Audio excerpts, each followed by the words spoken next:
Ilham dan Nabil, tersangka jambret yang korbannya perempuan, tertangkap polisi dari Polsek Ilir Barat 1 Palembang. Tersangka ditangkap di daerah Muhazirin Kamis kemarin. Polisi menerangkan tersangka tertangkap setelah mereka mendapat laporan dari korban yang melaporkan penjambretan yang dialaminya di Jalan Limbangan 26 Ilir pada 26 Oktober lalu.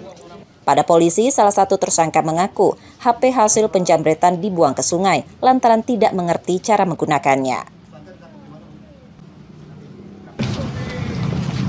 Pada hari Rabu tanggal 26 Oktober 2022 sekira jam 17.30 pada saat korban melintasi jalan Limbungan dengan menumpangi ojek. Kemudian pelaku memepet sepeda motor yang ditumpangi korban dari sebelah kiri. Setelah itu pelaku langsung mengambil tas yang ada pada bahu sebelah kiri korban.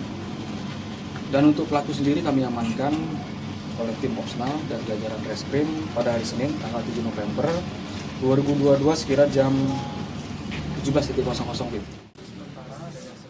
Karena perbuatannya itu, kedua tersangka kini ditahan di tahanan Polsek Ilir Barat 1 Palembang untuk proses hukumnya. Reski Oktora, Muklas Diferensial, Kompas TV, Palembang, Sumatera Selatan.